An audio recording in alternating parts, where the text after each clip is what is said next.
We are the Phantom Thieves. We are here to take your heart. Watch this review closely, and you'll find out all about our deeds. Join us, or have your heart taken. This is the Persona 5 review on the Game Machine. It starts now.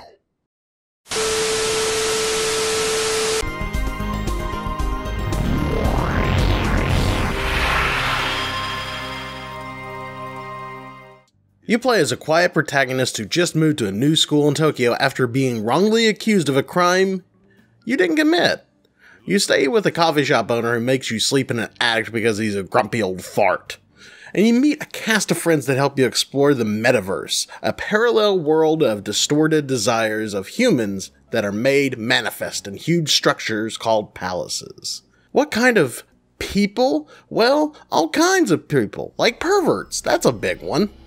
There you become Phantom Thieves. You don the mask, literally, whose goal is to steal the hearts and treasures of evildoers. And when you steal their heart, they have a change of heart, then they confess all of their crimes. And it's so sweet when you take a scumbag down. It has a great cast of characters that you'll fall in love with. While most start out very stereotypical, they end up growing and changing over time, and it's great to watch them grow. Especially the social links, or what they dub now as the confidant system. Not even just the main character, but side characters have amazing stories too that you'll want to follow and know more about each character, which helps make the story even better. It's also hard to explain how good the plot points and characters are. You can even get into relationships with girls. An is best girl, and if you say otherwise, shankins will happen, and Makoto is just a little... The confidant system has perks beyond improving Persona fusions, such as discounts at stores or perks in combat. Who doesn't want more friends, too? According to Magical Ponies, friendship is magic, people. Friendship is magic. Dungeons are no longer randomized, unless you speak of mementos, which we'll get to later. Each one dungeon is designed very well. Traps and puzzles to solve. Most are pretty good except for the space puzzle, which got a little bit complicated. You'll know which one I'm talking about. It has a bunch of like glowing things. When you get there, you'll know, and you'll be like, ah! That's what I was like. But each dungeon and palace you go to feels different and unique, and I like that. Huge improvement over Persona 3 and 4, which is just randomized dungeons.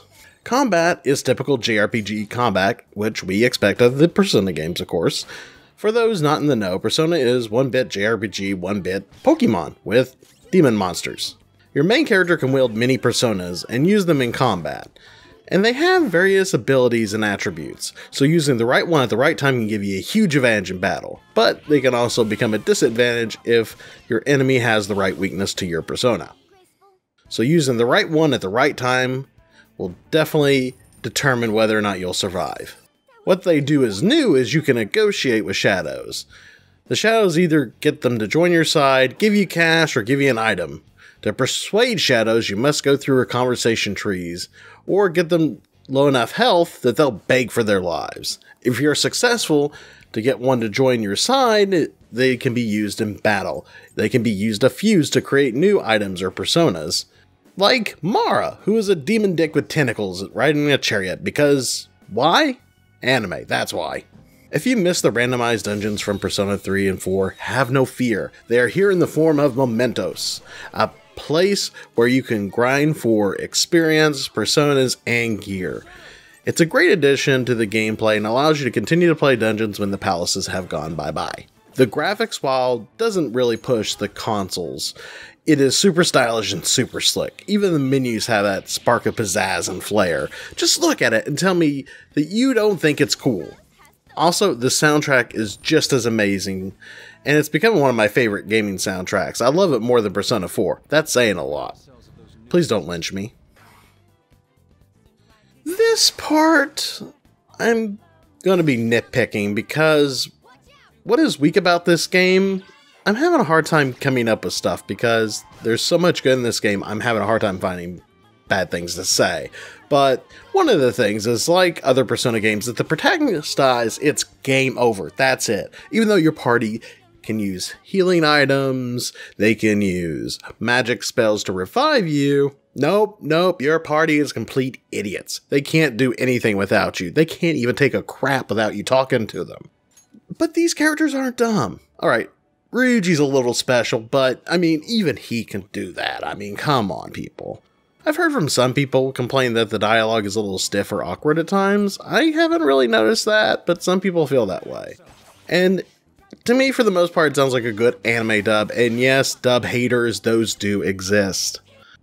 When you negotiate, it can be a little tricky because sometimes you don't know what to say, and sometimes if you say the wrong thing, they'll just end up fighting you again, and sometimes it's not always the same thing every time, so it's like, what the heck, man?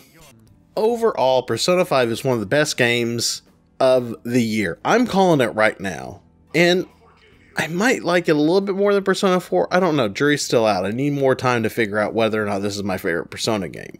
But it's definitely up there.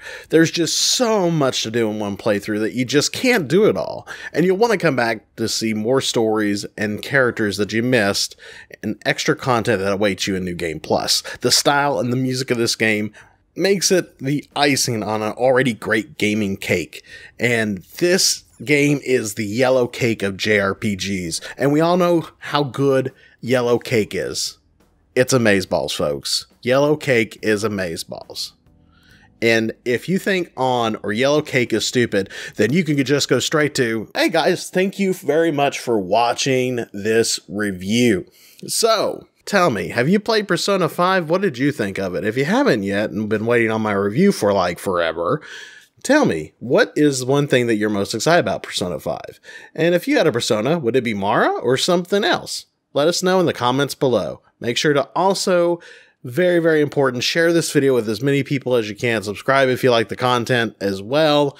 So guys, till next time everybody, game on.